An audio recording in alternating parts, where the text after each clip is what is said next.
on a décidé donc de changer la formule et de faire quelques brachot, surtout que l'occasion qui se présente est importante. C'est la Hiloula du Rif, Rabbi Yitzhak El-Fassi. Alors, je ne vais pas faire une biographie, vous la consulterez si vous voulez, mais c'est pas son nom, Rabbi Yitzhak El-Fassi, c'est Rabbi Yitzhak Cohen. Et n'en déplaise aux Marocains, il n'était pas marocain, il était à l'origine algérien. Et oui. N'en déplaise aux Algériens. N'en déplaise. Mais c'est vrai qu'il a passé 40 ans à Fès. Nul n'est prophète dans son pays. Voilà. Il a passé 40 ans à Fès parce qu'il a fui une situation difficile. Je crois qu'il est passé aussi par la Tunisie, mais ça, bon, il faut vérifier ce point-là. Je n'ai pas préparé, mais juste savoir que ce qui l'a motivé parce qu'il s'était rendu compte que les gens, en étudiant le Talmud, dans toute la Gemara, ils avaient une connaissance encyclopédique en Gemara, mais il n'y avait pas, on va dire, il n'y avait pas encore le Shulchan Aruch, je rappelle, puisque c'est 1013, vers 1100 il est mort, 1103 il est mort exactement, et donc pas de Shulchan Aruch, donc les gens n'avaient pas d'ouvrage de référence pour la halakha. Alors, il était déjà très jeune, dès qu'il s'est marié, on dit qu'il s'était isolé dans un grenier chez son beau-père, et là-bas il a commencé à compiler toutes les conclusions de la Gemara. Je ne sais pas si vous imaginez la connaissance qu'il avait de toute la Gemara, de toutes les Masertot, tous les traités, il passait un par un et il faisait des conclusions que l'on trouve encore aujourd'hui dans toutes les éditions. À la fin de chaque Gemara, on trouve le Rif et ce sont ses conclusions. Donc un travail de titan. Il a commencé pendant 10 ans, après il est allé au Maroc, il a continué, et c'est resté une référence dans le monde séfarade, presque au même titre que Maïmonide, Rambam. C'est vrai que son ouvrage est plus connu, mais sachez que pour fixer le Talmud, le Shulchan Aruch, le Rabbi Yosef Karo, c'est basé sur le Rambam, le Rif, les deux séfarades, et Rabbeinu Asher, et le Roche. Et donc, en fonction de ces trois, il a toujours déterminé la majorité pour fixer la halakha. Donc, le Rif, même s'il n'a pas écrit un Shulchan Aruch, il a contribué grandement. Et jusqu'à aujourd'hui, donc, tout ce qu'il a écrit, tout ce travail colossal qu'il a réalisé, est encore étudié aujourd'hui dans toutes les yeshivot du monde. Donc, on a voulu... Pardon, oui. Il est décédé en 1103 en Espagne. En 1103, voilà, en Espagne. Lucena. C'est là où il est enterré. C'est là où j'étais. Voilà. Et on peut encore pèleriner. Et comment ça se dit qu'il a vécu 40 ans à Medina et qu'il a... À Fès. À Fès. Fès, c'est pour ça que El-Fassi, c'est celui de Fès. C'est comme ça qu'on le connaissait. El-Fassi, c'est ça, El-Fès. Ouais. Comme Toledano, etc. Et lui, son vrai nom, c'est Rabbi Yitzhak HaKohen. D'accord. Et c'est resté Rabbi Yitzhak El-Fassi. Peu de gens savent qu'il était Cohen, parce que c'est vrai qu'on a retenu son nom comme Cohen. Parce qu'on citait les noms en fonction de la ville. À l'époque, c'était en fonction de la ville. Oui, Tolède, etc. Bien. Maintenant que toutes les brachot sont à table, on va commencer le cours. Mais ça va être plus difficile de se concentrer. Et voilà, donc on fera des brachot des Yunishmato, donc c'était une bonne occasion de le faire. Et comme une Hiloula entraîne une autre, donc on va essayer de réfléchir ensemble ce soir à cette semaine qui est exceptionnelle puisqu'elle regroupe la Hiloula de Rabbi Meir, qui est Pessar Sheni, le 14 Iyar, et la Hiloula de Rabbi Shimon Bar Yochai, qui est le 33e jour du Homer, autrement dit le Lag BaOmer. Alors, que représente donc d'abord cette date avant de rentrer un petit peu plus dans le sujet à proprement dit. D'abord, comme nous l'avons déjà rappelé, je pense, dans les cours précédents, on avait dit que le Homer, c'est une préparation spirituelle à se constituer chacun comme un Kéli, comme un récipient pour pouvoir être apte à recevoir la Torah. Ça, c'est essentiellement ce que le travail. Et en quoi consiste ce travail? On avait expliqué qu'il y avait les 7 attributs divins. Je ne vais pas rentrer maintenant parce que c'est un peu trop long. Les 7 attributs divins qui sont les 7 séphirot, connus sous le nom de Chesed, Gevurah, Tiferet, Netzach, Hod, Yesod, et Malchut. Et comme il y en a 7, et chaque semaine correspond à une de ces séphirotes. Et pourquoi 7 fois 7 ? Parce qu'il y a les 7 incluses dans chacune d'elles. Donc il y a Chesed Sheba Chesed, Tiferet Sheba Chesed, Netzach Sheba Chesed, etc. Donc, et 7 fois 7, c'est le 49. Et on nous fait remarquer que, lorsque on entame la Hinoua de Rabbi Meir, Pessar Sheni, ça tombe toujours la 5e semaine. On commence la 5e semaine. D'ailleurs, cette année, c'est très clair, puisque les comptes ronds, c'est le Shabbat, qui est le 7e jour, et donc chaque dimanche, on entame une nouvelle semaine, et le dimanche qui sera la Hinoua de Rabbi Meir sera, donc c'est 4 semaines et un jour. 4 semaines et un jour, on commence la 5e semaine. Donc 4 semaines et un jour. Pardon ? On l'appelle Pessar Sheni. Alors, Pessar Sheni, c'est une idée, ça nous renvoie à un passage qu'on a lu d'ailleurs, la Moed de Pessar, qui parle de ces juifs qui étaient dans l'impossibilité d'offrir le premier Pessar et le Korban Pessar. Ils se sont plaints, ils ont fait une demande à Moshe Rabbeinu, pourquoi eux n'auraient pas cette opportunité d'offrir le Korban Pessar. Donc, lorsque Hachem a soumis cette demande à Kadosh Baruch Hu, il leur a dit qu'à cela ne tienne. Moshe a soumis à Kadosh Baruch Hu, et Hachem a dit qu'à cela ne tienne. Donc, un mois après, puisque le 14 Nissan, il devait offrir le Korban Pessah, donc un mois après, c'est le 14 Iyar, et on dit que c'est la session de rattrapage. L'une des coutumes très répandues chez les Chassidim, Pessar Sheni, c'est de manger la matzah. C'est de manger la matzah pour marquer le coup, puisque eux devaient manger aussi. Ce qui est un peu curieux, c'est qu'on mange le pain, mais ils accompagnent la matzah avec le korban. Parce que le korban devait se manger avec la matzah. D'accord ? Alors, qui est concerné, et un petit mot, parce que si déjà on prononce, et ça va très bien avec la ishiyut, avec la personnalité de Rabbi Meir. Lorsque les Juifs se sont plaints, qui est concerné par Pessar Sheni ? Alors, ceux qui sont loin ou ceux qui sont impurs. Alors, à l'époque où ils ont fait la demande, ceux qui sont loin, mais ceux qui sont sortis étaient là. Donc ça a été rajouté par la suite, par rapport à ceux qui étaient dans l'impossibilité de se rendre à Yerushalayim à temps pour offrir le Korban. Et ceux qui étaient impurs, mais on était tous dans la même situation, non. Parce que je tiens à rappeler que essentiellement, il y avait les porteurs du Aaron de Yosef. Et comme eux portaient le Aaron de Yosef, ils étaient en contact direct avec un maître, eux, ils véhiculaient l'impureté. Alors, c'est un peu injuste que pour pouvoir sortir et porter le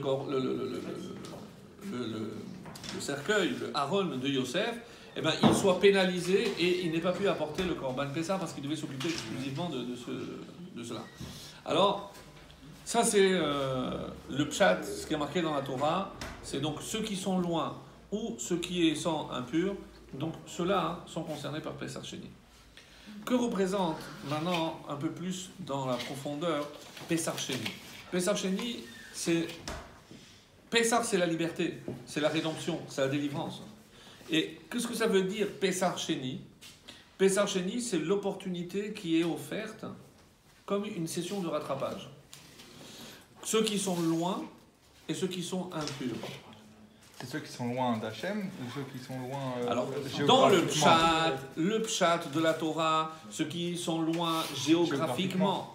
Mais évidemment, vous pensez bien que derrière cela se cache quelque chose d'exceptionnel. C'est que ceux qui sont éloignés. Et pourquoi c'est tellement important de continuer à faire Pessar Sheni encore aujourd'hui ? Parce que n'oubliez pas que la dernière délivrance, il n'y aura pas de proportion. Il n'y aura pas un cinquième, il n'y aura pas 2 cinquièmes, il y aura 5 cinquièmes.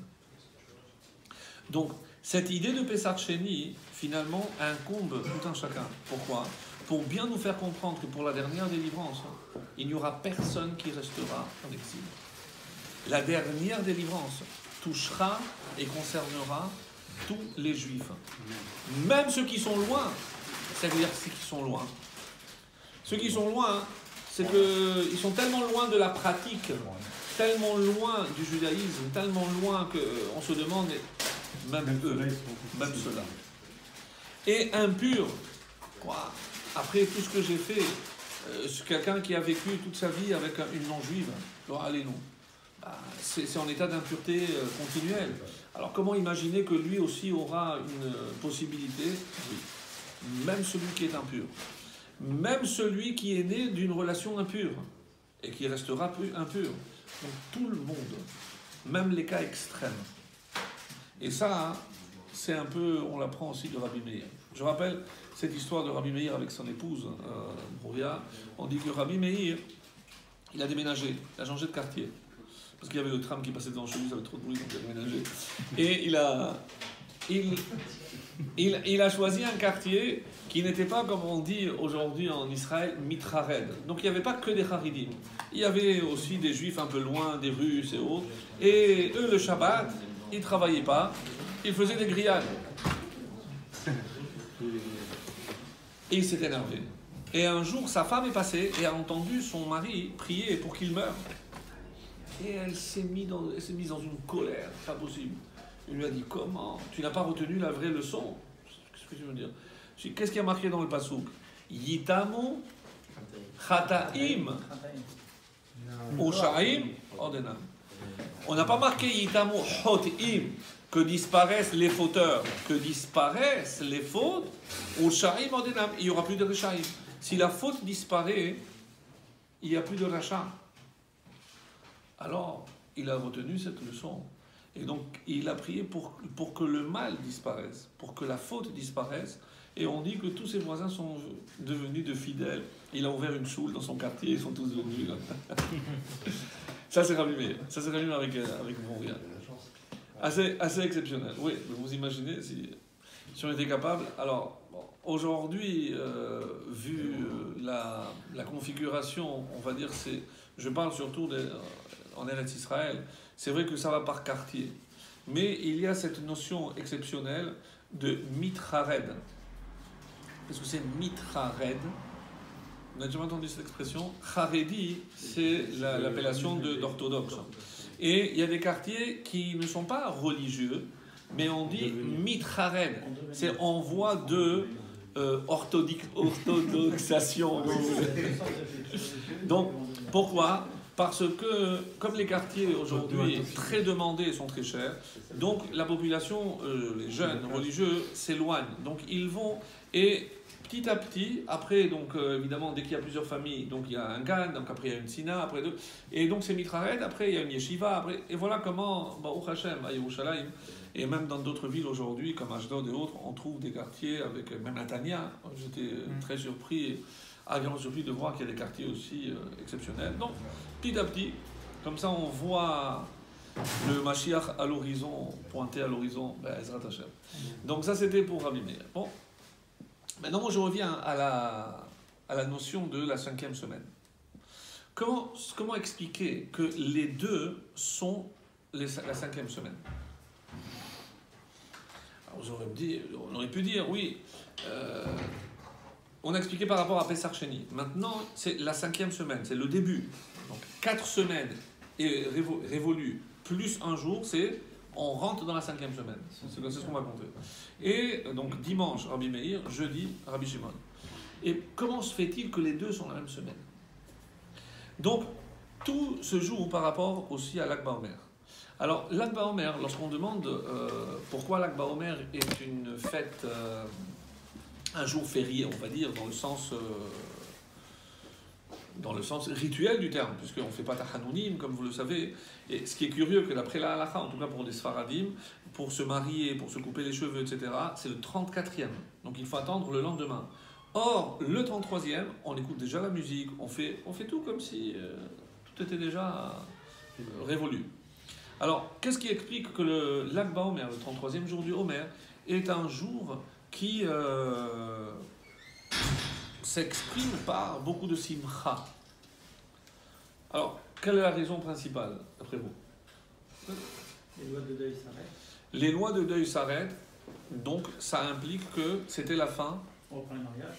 de l'épidémie. 34e, on commence. C'était la fin de l'épidémie. Alors, je vais vous lire ce qui est rapporté dans ce résumé. Yom Lag BaOmer hu Yom Hilulat Rabbi Shimon Bar Yochai, ve'en omrim bo tachlim tfilat apayim, ki Yom Ze hu Yom Shel Simcha mikama te'amim. Il y a plusieurs raisons à cela. Umehem, quelques-unes des raisons. Le Chida donne d'autres. Et généralement, les gens ont retenu que c'est le jour de la Histalkut, où il est mort, Rabbi Shimon. Pas tout le monde est d'accord, il faut le savoir, qu'il est mort le 33e jour du Homer. Pas tout le monde. En tout cas, quelles sont les autres raisons connues et moins connues? Beyom Ze Paskut Talmidei Rabbi Akiva Lamut. C'est la fin de l'épidémie. Donc tous les élèves qui avaient succombé à cette épidémie ont cessé le 33e jour, il n'y a plus eu d'épidémie. Donc c'était une journée. 24 000 étaient décédés. 24 000. Beyom Ze Hitril Elamed Rabbi Akiva Torah le Talmidav Achadashim. Donc, et ça, je voudrais attirer votre attention sur le fait que est-ce qu'on peut imaginer aujourd'hui, un Rosh Yeshiva qui a la tête d'une yeshiva de 200 élèves. En quelques jours, les 200 élèves disparaissent, décimés par une épidémie. Mais dans quel état d'âme se trouve ce Rosh Yeshiva? Prenons Mir, 8000 élèves. 8000 élèves. C'est inconcevable. 3 fois plus, 24 000. Seul, en 32 jours, il se retrouve seul. Ce qui est exceptionnel chez Rabbi Akiva, c'est la force qu'il a eue. C'est que, et c'est pas par hasard que la tradition a retenu, que le Lag BaOmer, il n'a pas perdu du temps, il a commencé à enseigner aux 5 nouveaux. Dès qu'il les a reçus. Qui sont, pour rappel, les deux connus, Rabbi Meir, évidemment, Rabbi Shimon, bien entendu, et il y a Rabbi El-Hazar ben Shamoa, parce qu'il y a d'autres Rabbi El-Hazar ben Shamoa, Rabbi Yossi et Rabbi Yehuda, qu'on a l'habitude d'écrire avec un Aleph à la fin, pour ne pas confondre avec Rabbi Yehuda Hanassi, qui était le compilateur de la Mishnah, donc c'est pas lui, donc c'est, puisque il a précédé. Donc Rabbi Yehuda. Voilà les 5 élèves de Rabbi Akiva. Troisième raison, Beyom Ze Nismechu Talmidei Rabbi Akiva Achadashim. Donc, comme s'il y avait un effet de hasard, non seulement il a commencé à enseigner à ses 5 élèves un Lag BaOmer, mais c'est un Lag BaOmer où il les a, je ne sais pas si le terme vous le connaissez, c'est ordination. Ouais, ordination. C'est Semicha. Alors, c'est plutôt une... Alors, chez nous, on appelle Semicha par rapport à... Semicha, c'est ce qu'on faisait, par exemple, au Korban. Mais de qui on l'apprend? Du premier maître et du premier élève. Du premier maître et du premier élève. Qui était Moshe et Yoshua. Qu'est-ce que Moshe a reçu comme ordre de la part d'Hachem? Place ta main sur Yoshua. Et qu'est-ce qu'il y a marqué? Samachet Yadav. Et pour bien montrer qu'il ne faisait pas ça d'une main, et il a mis les 2 mains. De là, on apprend comment un maître transmet, puisque dans cette transmission, il y a aussi une bracha par les mains, comme un Kohen. Donc, il met, c'est comme ça que se passait l'ordination, et c'est pour ça d'où vient ce mot Semicha. Aujourd'hui, en Israël, Semicha, c'est le diplôme qui atteste qu'on a fait les examens en bonne et due forme pour être rabbin et pouvoir exercer. Ça, c'est la Semicha. Mais, donc, ces 5 élèves sont passés du statut d'élève au statut de maître. Et c'est déjà une raison de se réjouir à Lag BaOmer. Donc ça, c'est le moins connu. Ça, c'est des choses, c'est pour ça que je pensais que c'était intéressant de le rappeler, parce que c'est des choses qui sont un peu moins connues. Alors, après cette 4e raison, vous l'avez déjà certainement entendu, Beyom Ze Nitgalu Sitre Torah. Ce jour-là ont été révélés les secrets de la Torah. À quoi fait-on allusion? Au Zohar. Alors c'est vrai que nous on dit que Rabbi Shimon Bar Yochai il a enseigné le Zohar à ses élèves, donc une petite poignée d'élèves, il ne faut pas croire que... Et le jour de la Histalkut, c'est comme ça qu'on dit que qu'est-ce qu'il convient de faire à Lag BaOmer? Alors évidemment, malheureusement, souvent, on va retenir le folklore. Le feu de camp, les pommes de terre, les champs. Mais essentiellement, Khazak, essentiellement, à quoi ça fait allusion? Et qu'est-ce qu'il convient de faire à l'Akba Omer?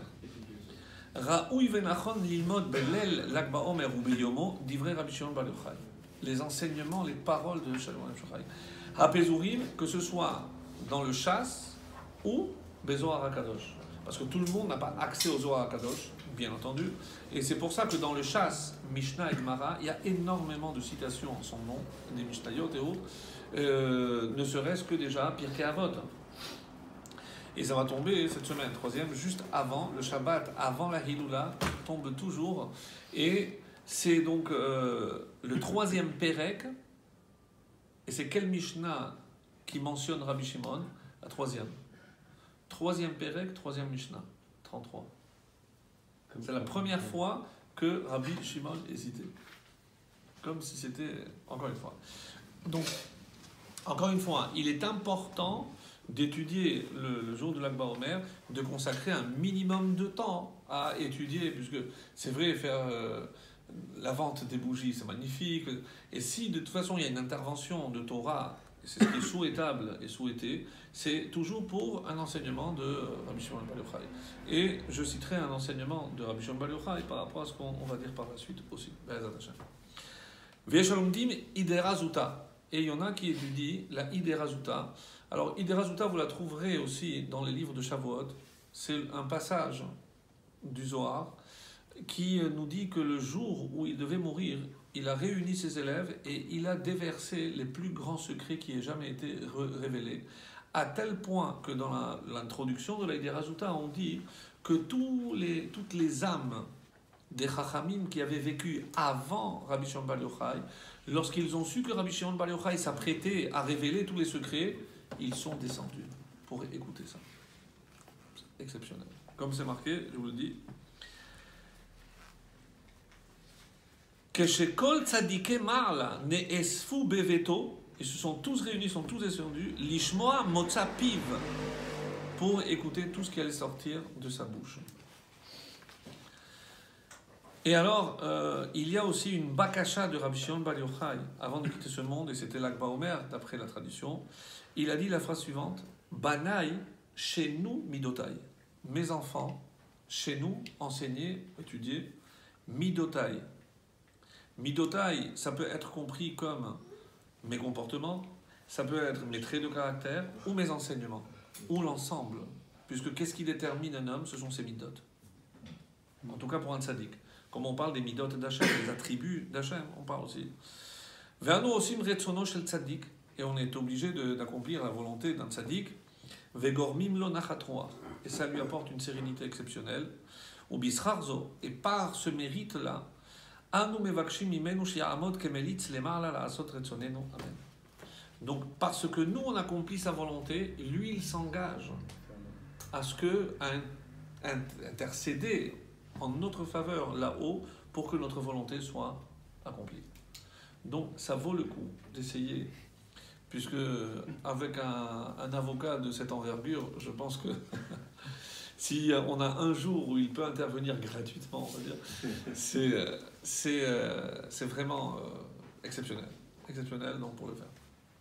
Alors, l'autre coutume de l'Akba Omer, qui est très connue, c'est celle que certains appellent la chalaké, c'est la coupe des cheveux, à 3 jours, à 3 ans. On a l'habitude donc de se rendre sur le kever de Améron, à l'Akba Omer, et de faire la coupe des cheveux.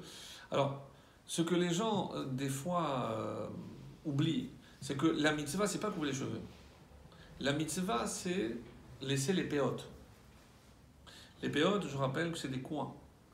Il y a une mitzvah qui s'appelle aussi PA, qui n'a rien à voir avec les cheveux, avec un enfant. C'est dans les champs, les coins s'appellent les PA. PA. C'est une masechet, PA, dans la Mishnah. Donc, dans quelles conditions, quelles mesures, etc. Donc, il y a plein de conditions. Et PA, c'est l'extrémité, donc le coin. Et quand on laisse les extrémités, donc on va raser pratiquement l'enfant et on va le laisser comme chez les chassidim, donc on presque hara, et on laisse vraiment au bout de 3 ans, donc c'est bien fourni. Quoi qu'il en soit, c'est ça la véritable mitzvah, de laisser les péotes à un enfant. Et d'où vient maintenant cette coutume des 3 ans? Oui, c'est l'arbre, oui. Par rapport à l'arbre, tout le monde connaît cette allusion-là. Alors, savoir que Yesh lazé shoresh ou mekor bedivre rabotenu, les sources quant à cette coutume, savoir également que dans le monde séfarade, c'est pas quelque chose qui se faisait forcément à 3 ans. Au Maroc, en Afrique du Nord en général, c'était plutôt 9 mois, entre 9 et 12 mois. C'était la première année. Donc, après l'influence chassidique, puisque c'est plus qu'Ashkenaz, mais c'était les chassidim, eux ont beaucoup plus répandu cette tradition d'attendre les 3 ans, mais c'est une coutume, donc il n'y a pas une halakha formelle. Et il y a évidemment des sources. Par contre, est-ce qu'il n'y a pas une obligation formelle d'aller chez Rabbi Shimon pour faire la halaké, pour couper les cheveux? D'ailleurs, surtout que le jour de l'Akba Omer, l'accès à Méron est extrêmement complexe, puisqu'il y a des centaines et des centaines de bus. Donc on s'arrête à des kilomètres, même si c'est vraiment très très bien organisé au niveau de la sécurité et autres, mais bon, l'accès est rendu extrêmement difficile. Donc, pour faire une fête, essayer de se réunir lorsqu'il y a des milliers, des dizaines de milliers de personnes, donc on peut... on va dire, changer de destination. Certains, en tout cas les habitants de Yerushalayim, ont une autre destination très très prisée aussi. C'est le kever de chez Moël Hanavi, qui est sur les montagnes, à l'entrée d'Yerushalayim. Ça c'est incontournable, c'est Shmuel Hanavi, c'est aussi très très exceptionnel. Et donc c'est aussi une occasion. Et d'autres aussi. Pour prier au Nel, oui, c'est magnifique. Apparemment, c'est organisé. Et il y a également un autre kever aussi très prisé pour cela, c'est celui de Rabbi Shimon Hatzadik, qui est à Yerushalayim, dans la route de Harat Sofim, pour ceux qui connaissent. Donc c'est vrai que ça n'a pas l'ampleur, le mausolée, c'est pas très très grand, mais Rabbi Shimon Hatzadik, c'est un des rares à avoir conservé le qualificatif de Hatzadik. Donc, Alexandre s'est postéré devant lui. Oui. Oui, Arrête Sophie, c'est où il y a l'université. Oui, exactement. Donc, c'est aussi si on peut avoir une influence de ses maîtres pour notre enfant à l'âge de 3 ans, c'est exceptionnel. Donc maintenant, je reviens à cette notion de 3 ans. D'où vient-elle? Et voici ce qui était dit.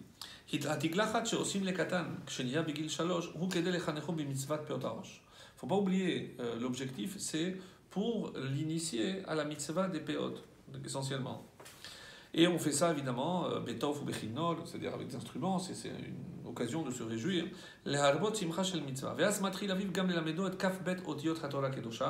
Donc, on a l'habitude soit de mettre des lettres, et l'enfant dit Aleph, Aleph, on lui donne un bonbon, il y a certains qui mettent du miel. Bon, il y a certaines coutumes, c'est vraiment pour l'initier. L'autre coutume aussi consiste à lui mettre pour la première fois un talit katan, puisque déjà il est propre, il commence à l'initier, et ça marque, comme les 13 ans c'est l'entrée en l'âge adulte, là c'est l'enfance qui commence, mais vraiment dans un apprentissage. Donc c'est Umal Bishot Talit Katan, le Cholzé, et par rapport au pasouk qui se trouve dans Vaïkra, Shalosh Shanim Yelachem Alelim, les arbres pendant 3 ans ils seront intouchables. Ou Bashana Hareveit Yehe Kol Pirio Kodesh. Et la 4e année, donc les fruits seront déjà Kodesh, autrement dit, on pourra déjà en consommer. Maintenant, la réponse, d'accord, qui est Adam et Tsasadeh, on a vu que l'homme a été comparé, on en a parlé à Toubishvat, l'homme a été comparé à l'arbre des champs, mais ce qui, moi, m'interpelle, c'est le nom de la mitzvah. Comment s'appelle cette mitzvah? Le fait de ne pas consommer d'un arbre pendant 3 ans, c'est orla. Par rapport à la scène. Orla, ça c'était par rapport à tout le cheval. Ouais. Mais orla, nous on connaît, c'est un terme qui n'a rien à voir avec l'arbre. On a un autre mot ici. Orla, c'est le prépuce. Le prépuce. Alors, vous allez me dire, oui, bon, mais ça veut peut-être pas dire grand-chose, le fait qu'on ait choisi ce mot-là. Pas dans la Shana Kodesh. Pas dans la Shana Kodesh. ne pas imaginer que la Shona Kodesh est tellement pauvre qu'un terme va être utilisé dans deux contextes aussi différents que la Brit Mila d'un côté et dans la vie agricole pour la troisième année. Donc ça m'a rappelé l'agriculteur. Vous avez reçu La blague, ouais. le nouvel un agriculteur de nos jours. C'est quoi un agriculteur? Celui qui vend de l'herbe, il récolte du blé. Alors, on parle d'un vrai agriculteur. Donc, c'est vrai que la comparaison est assez étonnante. Comment j'utilise un même terme pour désigner deux choses aussi différentes, dans deux domaines aussi différents. Alors, je tiens aussi à rappeler pas mal de choses d'ailleurs, hein, en passant, mais la première fois que la Torah exprime clairement une interdiction par rapport à un harel, harel désigne un incirconcis. C'est ça. Ah, Pessah, bravo, Jacques. C'est Vechol harel lo yochal bo. Concernant le korban Pessah, et c'est bien parce qu'on est en train de relier finalement tout. Pessah Sheni avec harel, c'est magnifique.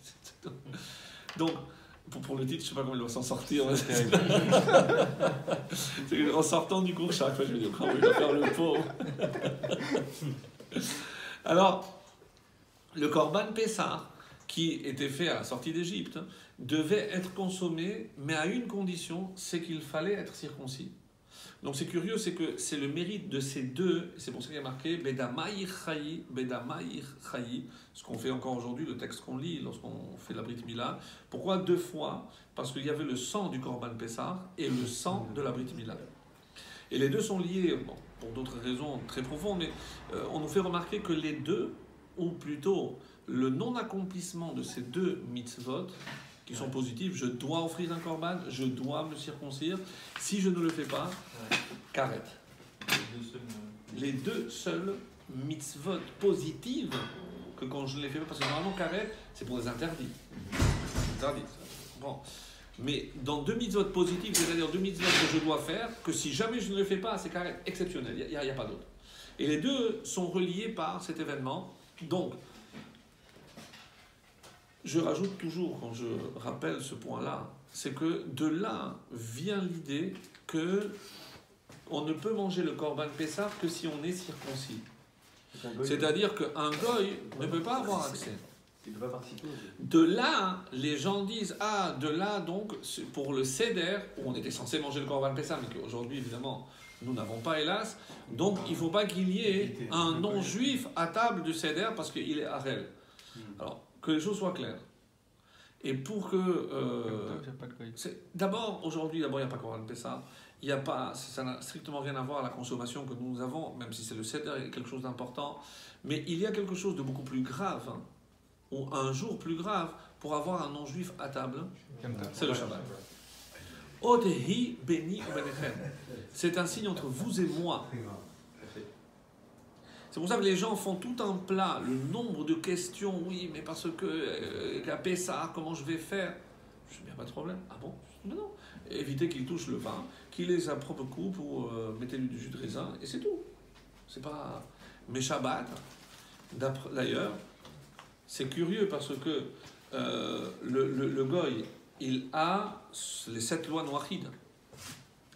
Mais on va lui greffer une qui peut le rendre passible de la peine de mort. Laquelle? Faire Shabbat. Goy chez Shabbat, chayav mita.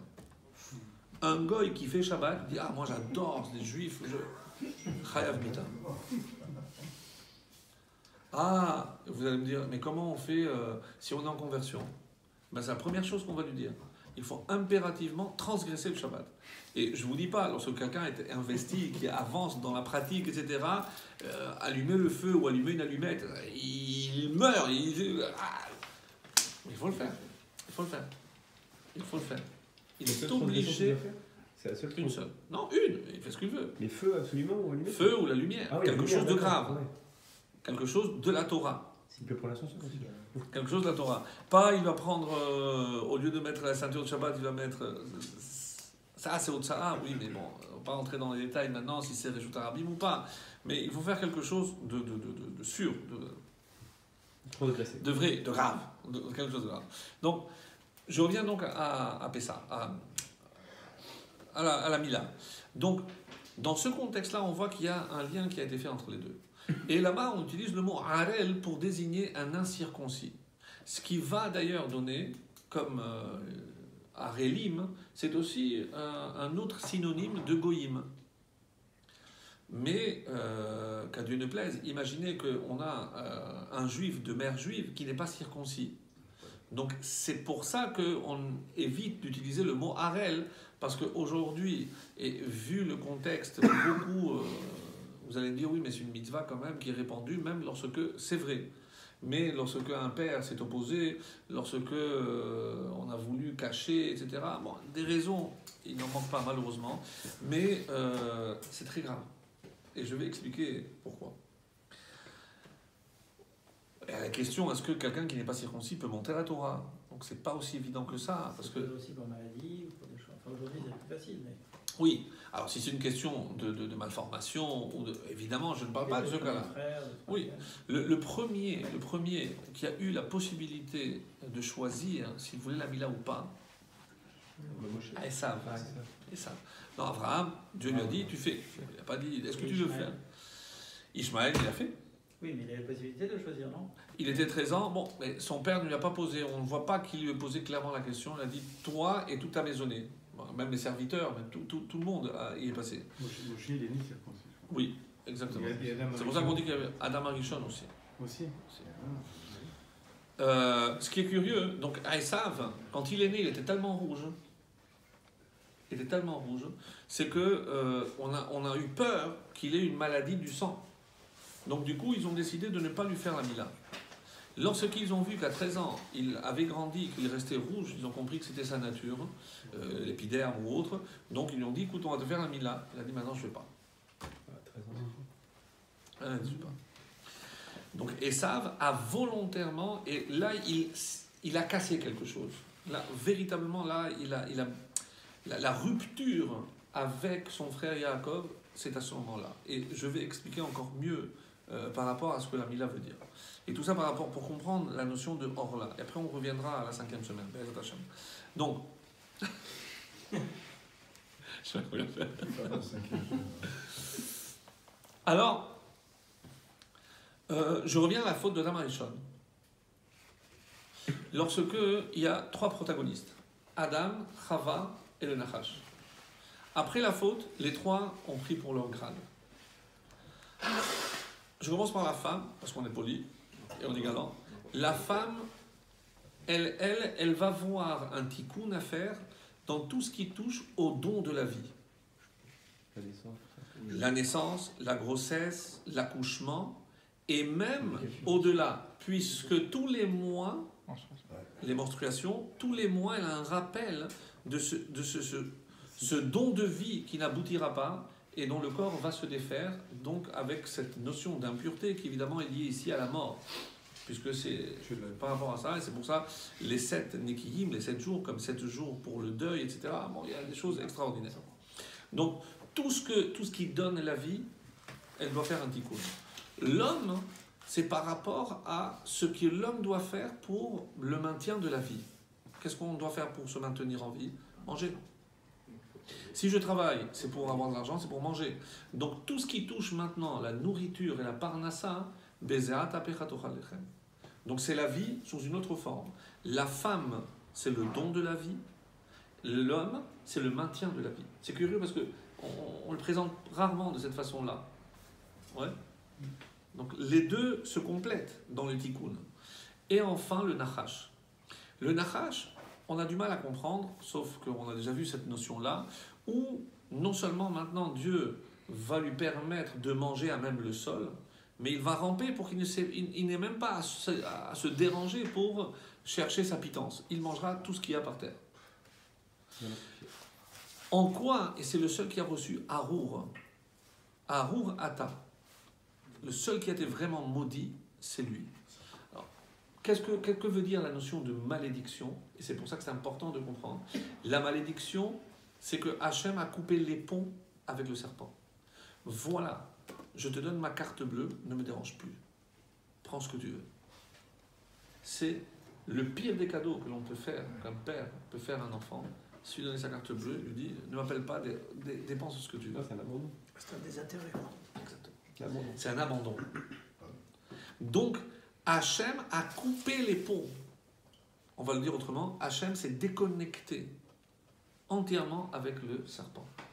À tel point que le serpent, même lorsqu'il arrive à se redresser, mais il ne pourra jamais lever la tête. Il ne regarde pas le ciel. Même physiquement, il a cet handicap, vous l'avez déjà remarqué, que ça c'est impressionnant. Ça vient, c'est impressionnant. Impressionnant. Il ne regarde jamais le ciel. Il ne peut pas. Ça fait partie. Arou. Donc, pour toujours, pour l'éternité, il y a une coupure qui se fait exceptionnelle entre Hachem et le serpent. Donc, Arour, c'est une déconnexion. Si Arour, c'est une déconnexion, Barour, Barour, la bracha, c'est la bénédiction, c'est une connexion. Comment Abraham va finalement se connecter avec Hachem? Par la Brit Mila. Par la Brit Mila. Que symbolise la Brit Mila? C'est la connexion ultime avec le divin, avec le spirituel. 8, l'au-delà, le surnaturel. Donc, l'homme qui n'a pas reçu la Mila, il n'est pas connecté avec la dimension spirituelle. Il n'a pas de connexion. Donc la Mila, c'est la véritable, la seule connexion avec Hachem. Et vous allez évidemment me demander, et les femmes? Les femmes donnent Le père et l'envie, ça veut dire le père. Bravo. Le père qui a mis au monde cette fille, donc elle a une connexion pas directe parce qu'elle provient du 8, et quand elle se marie avec un juif circoncis, elle se reconnecte par le biais de ce mari. Toujours mashpia. Toujours. Donc elle reçoit de son père et elle reçoit de son mari. Et donc elle est toujours en connexion avec le 8. Qu'est-ce qui peut arriver de pire à une femme de père non juif, se marier avec un non juif?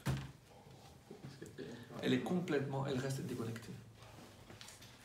On a le cas de figure où cette fille est juive, elle mettra au monde des enfants juifs 100%, parce qu'on n'a pas dit 50%, à 100%.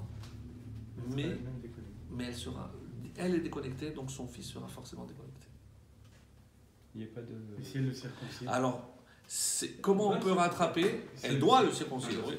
Mais par la circoncision de fils, le fils sera connecté, mais plus elle. C'est ça. Quoi qu'il arrive. Plus elle. Même si elle se fait... Elle se donne à fond. C'est très difficile. Je sais que c'est compliqué, mais c'est très dur. Donc, maintenant qu'on a une nouvelle définition de ce qu'on appelle la Brit Mila, en tout cas sous cet aspect-là de connexion, donc on va revenir à l'arbre. Donc, qu'est-ce que c'est un Harel? Harel, c'est quelqu'un qui est déconnecté. Donc, imaginons, moi, je ne crois pas à tout ça. Je vais en Israël, puisque c'est essentiellement Israël, et je plante mon arbre dans mon jardin. Au bout d'un an, je vois de super poires. Je dis, qu'est-ce que je vais attendre? Et je prends une poire. Je prends une poire. Alors, Il faut attendre 3 ans pour la prendre. il faut apprendre. Maintenant, je l'ai mangé. Bénédiction bracha. J'ai fait une bracha, j'ai tout fait. Bracha, on a approche. Qu'est-ce que j'ai fait? Qu'est-ce qui se passe? Qu'est-ce qu'il manque à ce fruit-là? La connexion avec le divin. Pourquoi la Torah a établi que lorsque je plante un arbre, je dois attendre 3 ans pour s'enraciner, Maturité. pour la maturité? Alors, maturité, bien entendu, dans tous les sens du terme. C'est-à-dire que pour que l'arbre se connecte véritablement avec la terre d'Israël, Il faut 3 ans. il faut 3 ans. Si je prends maintenant un arbre qui n'a pas passé ces 3 ans, donc ce fruit contient comme une sorte de mais qui va me faire du mal. Microbes, non? Pesticides? Un mot que je cherche. Quelque chose qui est nocif à l'homme. Toxique, non? Quelque chose de toxique, voilà. Poison. Un poison. Vous savez comment on dit poison en hébreu? Ça, Ra'al. C'est les mêmes lettres que Arel. C'est ma lettre que quoi que Arel. Donc ça peut être un dans le sens où... Qu'est-ce que c'est Orla? C'est exceptionnel. Qu'est-ce que c'est Orla Haral? C'est le poison par excellence. Ça, c'est Orla. C'est-à-dire, nous sommes en train de dire que ce fruit a comme un poison. Et en quoi ça se traduit? Par une déconnexion. Donc si je mange quelque chose à qui je n'ai pas laissé le temps de se connecter avec la terre, moi-même je ne suis pas connecté. Et pour ce fruit uniquement. Oui, pour ce fruit. Et Qu'en Israël. Ça serait une bracha. Sachez, pour ceux qui ont lu... Oui.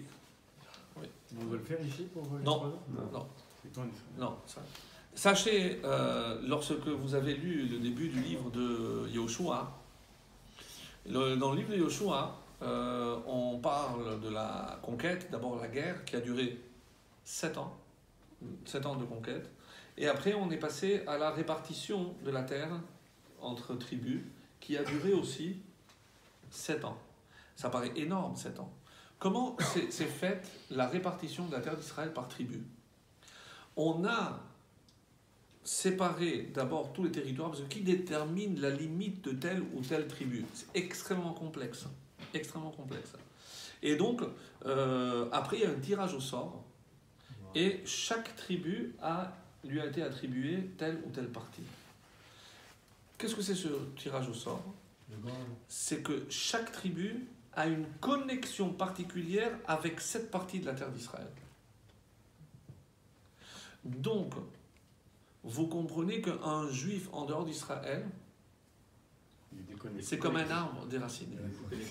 Et voilà, allez, on y va. Encore une couche. Le problème, c'est qu'il faut trouver maintenant le bon chef. Oui. Non, un endroit. On vous suit. Il faut trouver l'arbre. Alors, écoutez bien.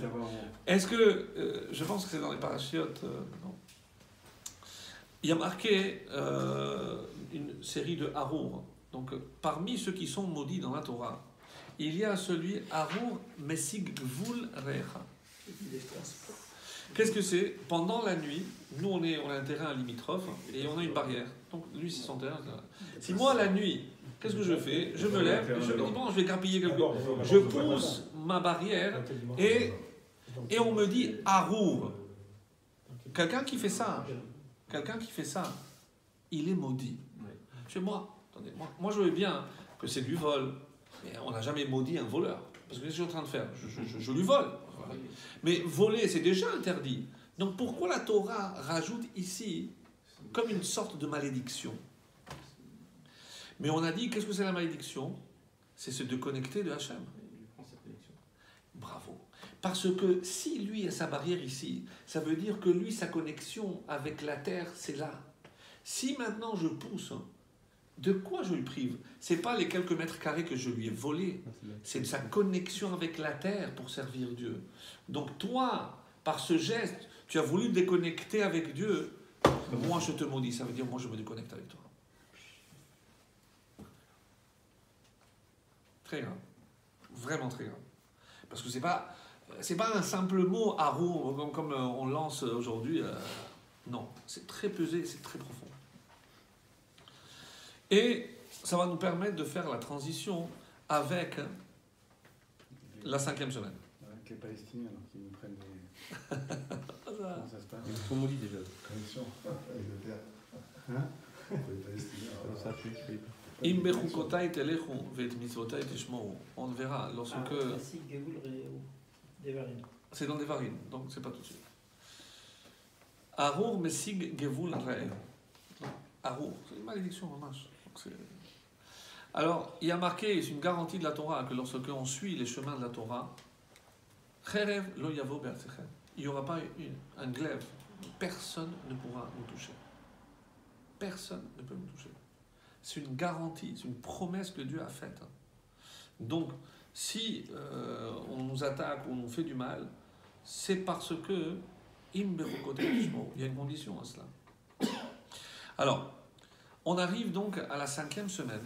Et que se passe-t-il la 5e semaine? Alors, on pourrait faire cet exercice avec toutes les semaines.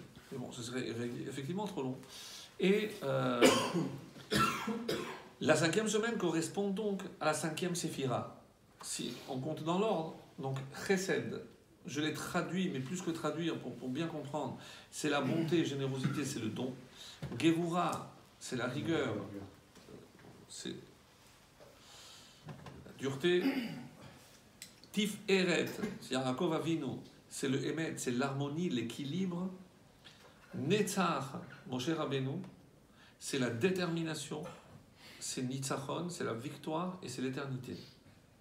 Parce que la détermination nous donne la victoire et la victoire nous donne l'éternité. Netzach. Et Hod, on arrive à Hod. Hod, mal traduit souvent par splendeur, Hod c'est la reconnaissance. Yesod, c'est la base, c'est la stabilité. Et Malchut, c'est la royauté, c'est ce monde-ci. Donc Hod, quel personnage? Aharon. Aharon. Alors, pour ceux qui ont déjà vu une représentation des séphirotes dans Adam Kadmon, donc sous la forme humaine. Donc, Keter, c'est la couronne au-dessus. Après, il y a Chochma Bina Da'at, Chochma Bina, le cerveau, et la partie arrière, Da'at, c'est là où on met le nœud Dalet défilé. Ensuite, on arrive, ça c'est au niveau intellectuel. Après, Chesed, la bonté, c'est Abraham, c'est le bras droit. Gevura Yaakov, c'est le bras gauche.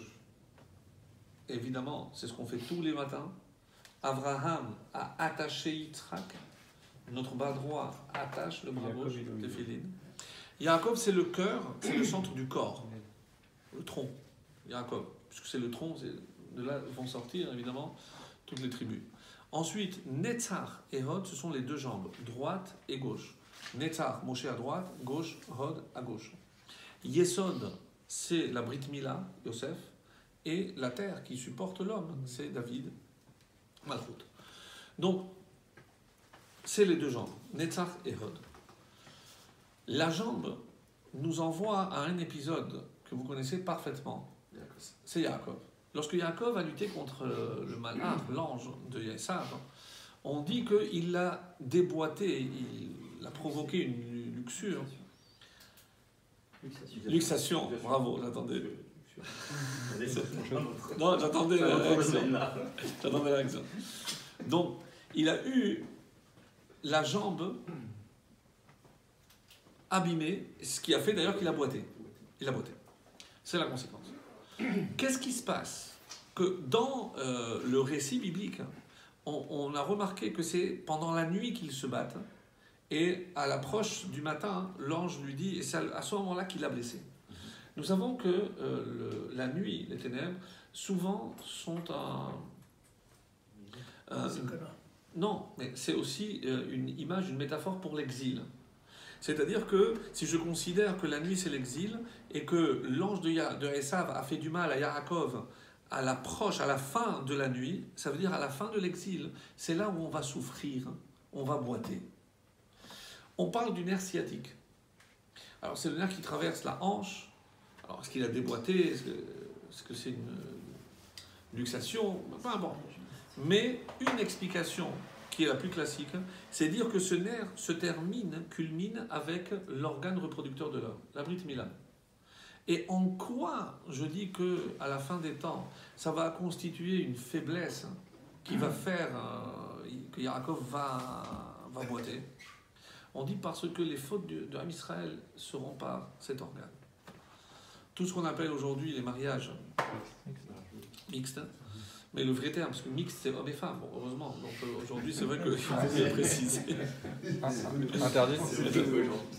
Alors il y a un mot, mais c'est vrai que si on l'utilisait, les gens ne comprendraient pas ce qu'on veut dire, parce qu'on a tellement appelé ça le mariage mixte, c'est que par rapport à polygamie, monogamie, il y a endogamie, c'est se marier à l'intérieur de son peuple, et exogamie, donc c'est des mariages, le vrai terme, bon, on n'est pas là en cours de sémantique, mais c'est le mariage exogamique, c'est avec des membres de l'extérieur de notre clan, de notre peuple. Donc, le fait que il y ait tellement de mariages mixtes. Le fait qu'on ne respecte pas scrupuleusement les règles de Nida, et même pour une femme qui a des relations avec un non-juif, où c'est pas encore une fois par rapport à la Brit Mila, mais ça touche aussi la reproduction. Donc tous ces cas de figure font qu'aujourd'hui, malheureusement, 75 ans après les camps, on n'a pas atteint le nombre que nous étions en 1939. On est même en dessous. Il manque 3 millions. 2 et quelques, presque 3. On est même en dessous. Au-dessous, On est en dessous. comment on peut expliquer ça? Mm. Avec un taux de croissance, on va dire, plus ou moins stable. Comment on n'a pas réussi à récupérer le nombre que nous étions en 1939? Vous savez, il y a ce qu'on avait, c'est pour ça que c'est triste de dire, mais certains ont appelé cela, l'assimilation et les conséquences, la Shoah silencieuse. C'est dur, c'est un terme extrêmement dur, et je le dis avec beaucoup de peine, c'est la Shoah silencieuse. Tous ces juifs qui disparaissent de manière silencieuse, on s'en va. On a dit qu'on allait citer Rabbi Shimon Bar Yochai. Quelle jambe a été touchée chez Yaakov? Droite ou gauche? La Torah ne le dit pas. La Torah ne le dit pas. Rabbi Shimon Bar Yochai, le Zohar pose la question, est-ce que c'est la jambe droite ou la jambe gauche? Et Rabbi Shimon Bar Yochai répond, la jambe gauche. Il y a une halakha sur le nerf sciatique. Oui. Oui, ça. Le gauche. Oui, aujourd'hui on fait les deux. On enlève normalement les deux. Il n'y a pas la jambe gauche de l'animal, on fait les deux. C'est passé.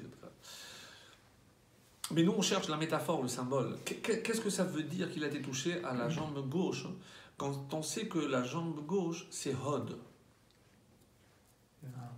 Ah. Il a touché la... Il a touché ce que représente Hod. Et comme j'ai dit tout à l'heure que c'est Aharon, donc si on arrive à déterminer ce que représente Aharon, on pourra peut-être comprendre ce qui a été touché ou ce qui nous a manqué, ou ce qui nous manque. Quand on présente le personnage de Aharon, souvent, parce que c'est le Pirkei Avot qui le fait, on présente comme l'homme de la paix. Ohev Shalom, bravo. Donc c'est quelqu'un qui fera le tout pour rétablir la paix entre l'homme, la femme, deux amis qui sont disputés, qui sont refroidis, etc. Mais avant qu'on lui attribue ce rôle, la première apparition qui pour moi restera l'apparition historique de Aharon, c'est au moment où... Oui, bravo. Lorsque, vous savez, on avait déjà rappelé, que pendant 7 jours, Moshe a refusé d'accepter ce rôle. Pourquoi? Pour ne pas blesser son frère Aharon. Et comment? Moi, je disparais de la circulation pendant 40 ans. Aharon reste à la tête de ce peuple. Il supporte ce peuple. Au moment où, enfin, on va pouvoir célébrer la sortie, tu veux que je dise à mon frère, non, écarte-toi, c'est moi. Je ne peux pas faire ça, mon frère. 7 jours, on dit que c'est à cause de cela qu'il a perdu la Kehuna, Moshe. Et c'est Aaron qui va avoir la Kehuna.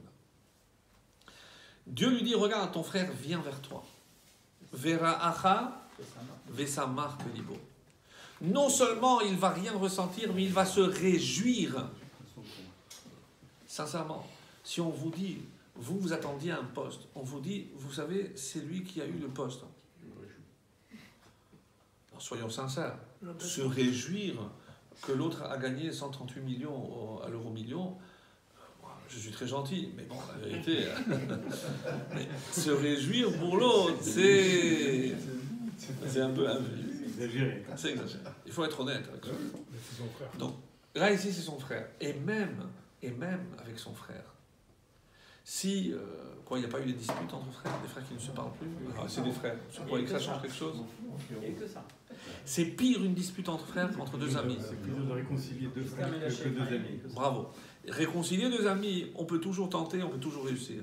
Mais deux frères qui sont fâchés, ça fait 30 ans qu'ils ne se parlent pas. Après, les femmes se mêlent, encore pire, ne parlons pas. Alors, qu'est-ce qu'il représente ici, Aharon? C'est la Hodaya, la reconnaissance. C'est pas simplement Hachem, je me contente avec ce que tu me donnes. Non. Il nous a donné une leçon magistrale de ce que toi tu as comme rôle, c'est le tien. personne au monde pourra toucher ce que tu es venu faire dans ce monde. Si Hachem a désigné Moshe, je suis tellement content pour lui parce que lui maintenant il a un rôle. Moi j'ai le mien. Quand est-ce qu'il y a la sin'a? Quand est-ce qu'il y a la kin'a? Lorsque je pense que l'autre me prend quelque chose qui me revient. Donc la reconnaissance, c'est pas simplement Tov l'Hérodote, remercier. Reconnaître que ce qu'on a, c'est ce qu'on mérite. Ce qu'on est, c'est ce qu'on doit être. Et que si je pense que je suis mieux que lui, que je suis moi mieux à sa place que lui, donc cette place me revient, c'est un manque de reconnaissance. Nous sommes aujourd'hui en pleine période du Homer. Donc, nous voyons bien, au sein du couple, pourquoi une femme risque d'être frustrée lorsque elle n'a pas la reconnaissance de ce qu'elle fait de la part de son mari. Donc reconnaître ce qu'elle fait. Reconnaître que, combien de fois, entre les parents et les enfants, entre deux associés, entre deux frères, c'est ce Hod qui nous manque. Alors que si vous regardez Hod, c'est dans Yehudi, c'est entre deux Yud. Celui qui se place entre deux Yud, les deux Yud du nom de Dieu, Hod, il place Hod, il est Yehudi. Un Yehudi est quelqu'un qui sait quelle est sa véritable place dans ce monde. Et en quoi nous avons ici un enseignement de Rabbi Meir. Vous savez que Rabbi Meir est le plus grand artisan de la loi orale. Puisqu'aussi bien Rabbi Meir que Rabbi Shimon, les deux sont les deux porteurs, les deux véhicules majeurs de toute la tradition orale. Rabbi Meir, Niglé, Rabbi Shimon, Nista. La Mishnah a été compilée. Souvent, Rabbi Yehuda, qui n'a fait qu'un travail de compilation, il a cité les rabbanim qui citaient les Mishnayot. Mais il y a des Mishnayot qui sont anonymes. Et nous avons une règle. Stam Mishnah, Rabbi Meir. Stam Mishnah, Rabbi Meir. C'est-à-dire qu'imaginez la majorité de toutes les Mishnayot à qui on les doit, à Rabbi Meir. C'est l'orfèvre de la Torah orale. Elles sont anonymes. Oui. Toutes celles qui sont anonymes, on les doit à Rabbi Meir. Et pourquoi elles n'ont pas été... Il n'a pas voulu. Il savait qu'il était le plus grand de sa génération. Mais lorsqu'il est en marloquette avec Rabbi Yehuda, par exemple, la halacha n'est jamais comme lui. Il n'a pas eu de titre honorifique. Il n'est pas l'Av Beddin, jamais. Et c'est pourtant resté Rabbi Meir. Donc il a su rester. Quel était son rôle? Enseigner. Tu n'as pas de rôle politique. Tu es plus fort, oui, mais dans ce domaine, lui, c'est à lui que ça revient. Toi, tu t'occupes, dans ce que tu fais, tu es le meilleur. Et Rabbi Shimon, de même. Rabbi Shimon a été le maître avec le moins d'élèves de toute sa génération. Il avait 9 élèves. Il n'a eu que 9 élèves. À sa mort, il n'y a pas eu minyan. Sur son kever. Comme il était un peu bizarre après l'épisode de la grotte, etc., donc il était un peu marginal. Il est venu pleurer à Rabbi Akiva, son maître. Mais comment? Regardez, n'importe quel maître, n'importe quel rave, il ouvre un Beth Midrash, 100, 200. Moi, j'ai ouvert un Beth Midrash, mais Koshi, on est minyan. Qu'est-ce qu'il lui a dit, Rabbi Akiva? Que ça te suffise, que Hachem et moi, on sait qui tu es, t'inquiète pas. Sauf à Kavod, l'avo. Pour son enterrement, il n'y a pas eu minyan, il n'y a pas eu de Kaddish. Mais sache que depuis le jour de ta Hiloula, il n'y aura jamais aucun autre maître de tous les temps qui attirera autant de monde à ton kever que toi. Et comment on explique ça? Comment on explique que tous les gens des 4 coins du monde déferlent sur ton tombeau de Rabbi Shimon? C'est inexplicable. Il a su rester à sa place. Et à la fin, plus on essaye de se faire petit, plus Hachem nous grandit. Ça, c'est Hod. Ça, c'est le propre du juif. C'est-à-dire, si on nous a touché à cette chambre, c'est parce qu'aujourd'hui, on croit que notre réussite, c'est dans la high-tech. C'est peut-être pas notre rôle.